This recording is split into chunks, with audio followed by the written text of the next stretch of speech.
Speaker Pelosi reportedly made the decision to withhold the articles of impeachment from an infamous political commentator who has had his own reputation tarnished by impeachment. One America's Marty Golingan reports.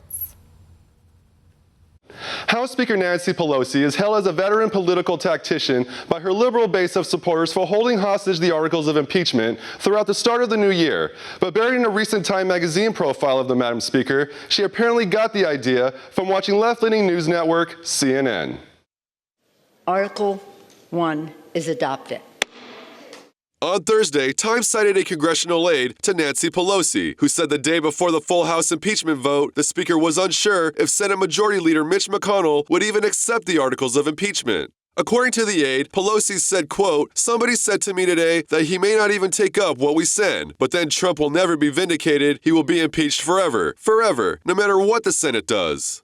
The comment was reportedly the result of a theory espoused by former Nixon White House counsel and convicted Watergate co-conspirator John Dean.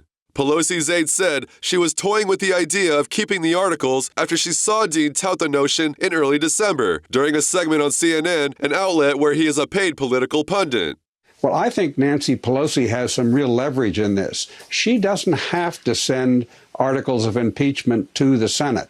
What happens, Don, after there's a vote on the articles, they adopt a resolution where they select managers, and then they decide when they're going to send the managers over to the Senate.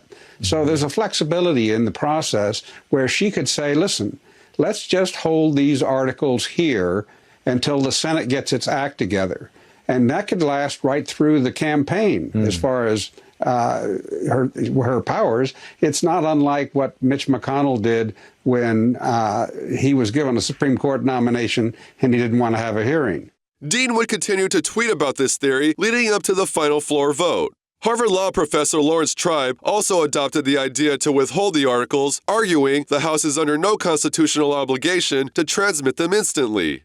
It's worth noting Lawrence Tribe is also an MSNBC paid contributor. It was previously believed that Tribe was the one who put the notion in Pelosi's head after he advised the House Judiciary Committee in the impeachment inquiry.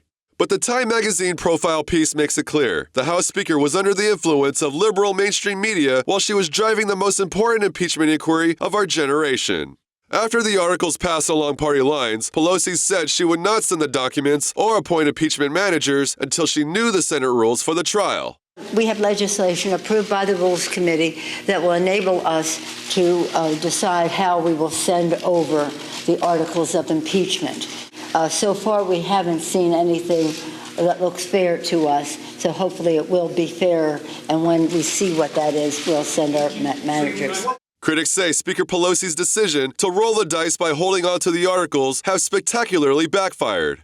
The move has essentially created stronger solidarity among Senate Republicans. Majority Leader Mitch McConnell says he has the votes to begin the Senate impeachment trial without voting on new rules or issuing subpoenas for new witnesses. Senate and House Democrats are growing more discouraged as the 2020 elections loom, and the leverage Pelosi was trying to obtain over the Senate appears to have been a useless endeavor.